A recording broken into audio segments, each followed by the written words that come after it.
You ever get that craving for something just super chocolatey and decadent? Well, here is a Ferrero Rocher chocolate tart. I'm no pastry chef, but I'm gonna give it a go. How's it going, everybody? Welcome back to the channel. If this is your first time, welcome to Cooking with Chef Tuan.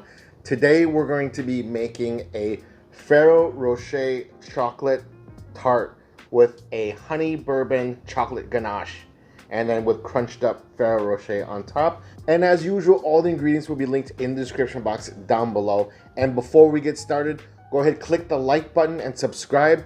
We gotta appease the YouTube algorithm gods. All right, I'm super excited for this one. Let's go ahead and get started. For the first part of our tart shell, we're going to sift our almond flour, powdered sugar, and salt. We don't want any chunky lumps.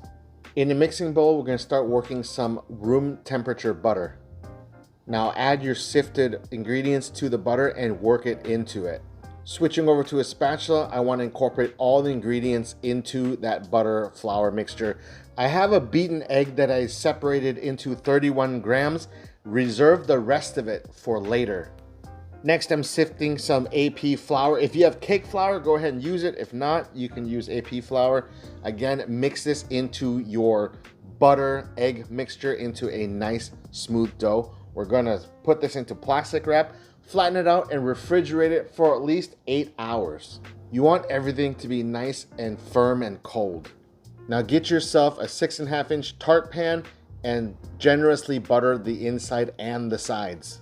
I was a little pressed for time, so I just took my tart dough out of the refrigerator after 8 hours and I didn't let it warm up to room temperature, which you should. It will make rolling this out a lot easier, and don't worry if it cracks, you can always push it together and fix all your mistakes. I'm using a rolling pin just to cut all the edges. Save that tart dough, don't throw it away. And as you can see, I'm just doing some patchwork. You want the edges to be all roughly the same thickness, and if you have some thinner pieces, do what I did and just take some extra tart dough and just make some patchwork. I am docking this dough and I'm folding up some parchment paper. We're going to be doing a blind bake, which is going to help set the crust. And with parchment paper, take it out, crumble it up. It's going to make it really nice and soft. That way you can get in all the corners and edges. I'm using dried beans as my baking weights. If you have baking weights, go ahead, use that, or you can use rice or whatever you want. We're gonna blind bake this at 355 degrees for about 30 to 35 minutes. Remove whatever weights you're using and brush with the remaining beaten egg and back into the oven for about 3 to 5 minutes. Now it's time to work on the ganache. I'm using some bourbon. If you don't want to cook with alcohol, just simply omit it. It's not going to affect anything other than flavor. In a saucepan, combine your cream, honey, bourbon if you're using it, bring it up to a simmer and pour it over your chocolate chips. I'm using milk chocolate chips, and just give this a stir until you get a nice, rich, smooth ganache, and add in your butter and make sure that all the butter is nicely incorporated. Once your ganache is looking nice and smooth, you want to pour it into your tart shell. Leave a little room on the top for our chocolate glacage that we're going to be putting on later. I took some Ferrero Rochers and I cut them up, and I'm putting it into the ganache to settle. You can also make this without the extra Ferrero Rocher candies in there, but once you're done with this process, you need to put it in the refrigerator to let it set for at least 4 hours. Now let's get all of our ingredients ready for our chocolate glaze, or the glacage. We have some sugar, some cocoa powder, a little bit of heavy cream, and some water. Again, with our dry ingredients, you want to sift it to make sure that it's nice and smooth. You don't want lumps in this. This process will make your life a lot easier. We have one more dry ingredient. I'm using powdered gelatin today. If you have gelatin sheets, you can use about, I think it's 3 gelatin sheets for this recipe. We're gonna add it to our heated cream and pour that into our cocoa and sugar mixture. And make sure you work this until everything is dissolved and it's nice and smooth. Pour this through a strainer to get rid of any lumps. And once this thing hits about 94 degrees and your chocolate tart is set, pour it over the top and then work it all the way to the edges. This sets pretty quickly, so you got to work pretty fast.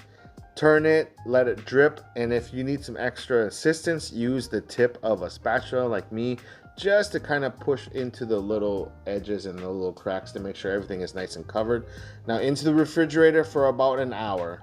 I'm gonna garnish the top of this tart with some extra Ferrero Rocher. For the larger tart, I did use edible gold leaf as garnish. On this smaller one, I'm going to flick some edible gold dust on it, depending on what you want, or you can omit it altogether. It's completely up to you.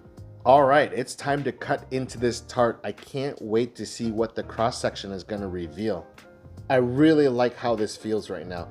And with this cross section, we can see that all the extra Ferrero Rochers has maintained its structural integrity, and the shell itself has baked up pretty well. The larger tart I made for a birthday present from my friend, so we're gonna cut into the small one.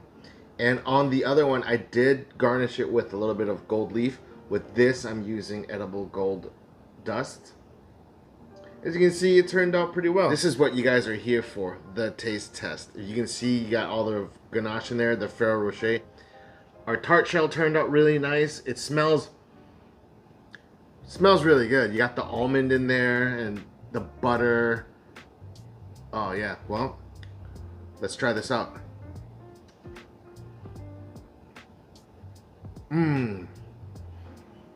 That is really rich and delicious. A little hint of bourbon.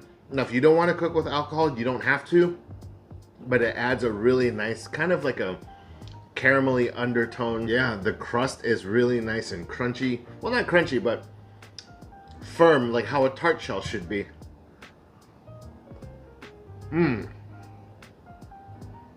That is wonderful. That is really, really good. Rich, deep chocolate. The textural contrast with the Ferrero Rochers in there, and a little bit more on top, as well as the crunchiness of the tart shell. This is a fantastic dessert, especially if you love chocolate. Give this recipe a try. To finish this off, and guys, thank you so much for joining. Love and appreciate y'all. And again, click the like and subscribe button. Help this channel out. It would greatly help me out. Take care of yourselves, guys, and as always, peace.